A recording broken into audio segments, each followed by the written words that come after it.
Now to the Huduma Namba mass registration exercise, and our reporter Mary Mwoki is following that process here in Nairobi for us and joins us for an update.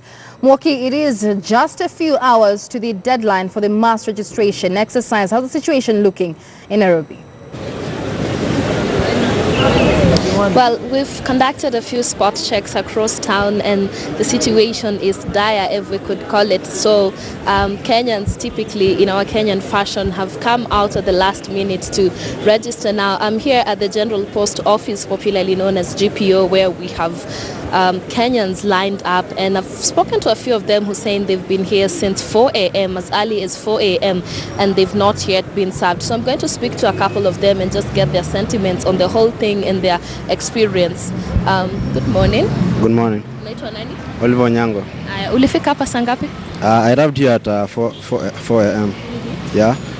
Na muda wote huo hamjahudumiwa? Yes, we've not been serviced, and I can say that the process is very slow, and the Huduma Kenya, they need to fasten the process because a lot of Kenyans are very annoyed with the process, and it will be so bad when someone leaves this place having not been serviced. Yeah. Okay. So why did you wait for the last minute to come for the registration of the Huduma number? Yeah, I've been coming for quite some time, and what has made me come last minute is because I've been arriving here and the line is too long, and the process is very slow that you can't wait. Yeah. So from 4 a.m. what is happening? Has any group been served? I'm not sure because I can just see people leaving and others entering, and I'm here standing, so I'm not aware how the process is being done. Yeah. So are you going to wait any longer, or you think you're just going to give up and go home? I'm not going to wait any longer because I'm already tired, I'm gutted. I've been here since morning, 5 a.m. in the cold, and I'm just waiting for some few hours. Like I'll be done if by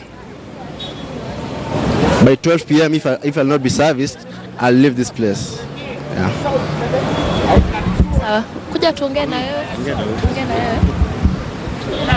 Yeah, so that's the situation.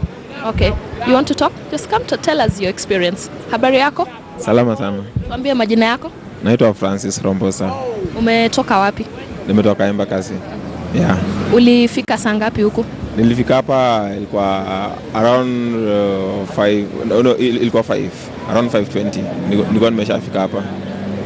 Na kwa nini hukuchukulia kule Embakasi? It's a bit nearer. Nimeenda huko nikapata line ilikuwa refu sana. So nikaamua wacha nikuje huko. Yeah, kuna wale walifika huko around by 3. So kwenda huko nilikuwa nimechana na line ilikuwa refu. So ndio nikasema ili ni mapema wacha nikuje huko. So nimefika huko around 5. Nikapata kama pia tuko tumepanga line, so mpaka sasa hatujahudumiwa bado. Yeah. Sasa wewe unajua maana ya hii huduma namba? Hapana. Sijajua ni ya nini. Sijajua ni ya kazi gani. Yeah. So unachukua? Nachukua tu juu wamesema tuchukue, tunachukua tu. Yeah. Ujui ukichukua iko na faida gani? Sijui. No, sijui. Okay. Yeah. Siwezi sema najua, siwezi danganya najua sijui. Okay. Yeah.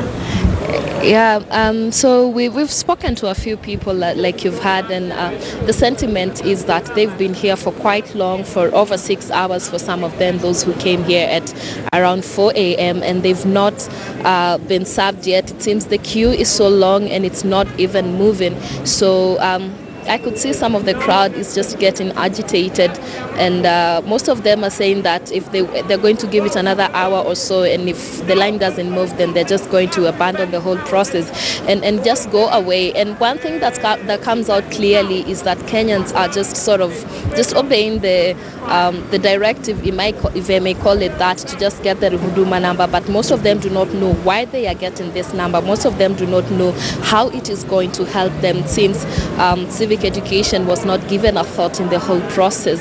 Now, this process is coming to a close tomorrow. It has been running for over a month or so, but remember, it's the court argued, or the court stated, that it shouldn't be completely closed, or there shouldn't be a deadline to it. So what happens after tomorrow is that Kenyans who have not registered during this mass registration window can still get the Huduma number at the assistant chief anytime, even when the registration closes tomorrow. So, Mary, I'm glad you mentioned that because the High Court did allow the government to launch the Huduma registration with several conditions. Among them is that this should not be a compulsory process. But we've seen several veiled threats going around that some may face arrest, some may not get access to government services because of this. Have we had any other officials address this issue? Now, so far, no official has spoken. It's just what is going around on the internet.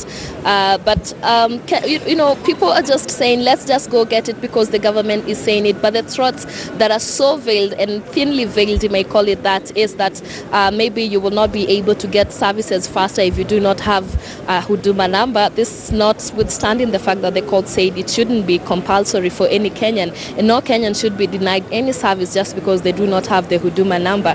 But now it seems there may be, a difficulty in accessing government services if you do not have this number. So yeah, people are trying to beat the deadline and be registered. That is